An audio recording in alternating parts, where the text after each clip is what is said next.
All right, ready for number 18? It's a Roosevelt telegram.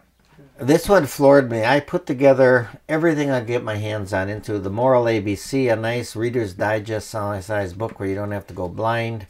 There's things in here that aren't on the label.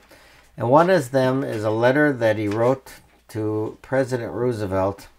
In 1943, the war is going our way, and he's got about a hard-headed peace plan is better than a sky full of bombers. And today we could easily convince them the Russian victories are not coincidence but conclusive proof of the fact that no single people are superior to another or God chosen to run this earth. In other words, his basic ideas are still in here. But here's what floored me.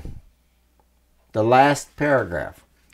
For the sake of all men not yet slaughtered, I pray to God that out of some 200 wires sent you the past 10½ years, this one may reach you. This last message from Garcia. This is my father admitting that he's sent telegrams for 10½ years.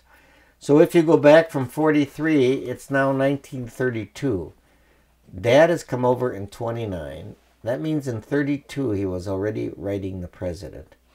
And as I said to a guy in a graveyard in the movie Magic Soapbox, Dr. Bronner's Magic Soapbox, when did you last write the president? Here my father has sent him endless letters with a lot of details of stuff. Announced peace terms should provide severe punishment for all Nazi leaders and be astoundingly fair and specific to those Germans who will rise against barbarism and reestablish their standing as fellow men. Thus, a sharp parting line could be drawn between Nazi cutthroats and decent human beings. His point there, which was among others, was a terrific idea, just like we should have done that in Iraq. Instead of throwing out all the Baathists, it turns out that you had to be a Baathist, the Saddam's party, to be a teacher. 500,000 Iraqis were thrown out of work.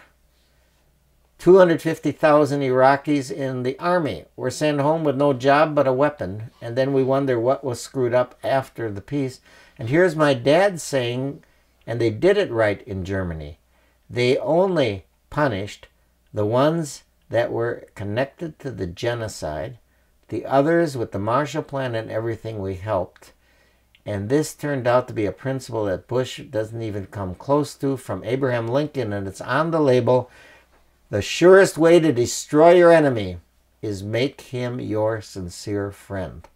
We did that. I did it in my family. My wife is from Berlin. My daughter-in-law Taiko is from Yokohama. But what are we doing around the world under Bush? The exact opposite. The surest way to make your enemy is start bombing him and just use force. Amen. And on that, I run for president. And I have three. This is funny. Every once in a while at a speech, somebody will say, "You should be president, Ralph." I've got 3 votes so far.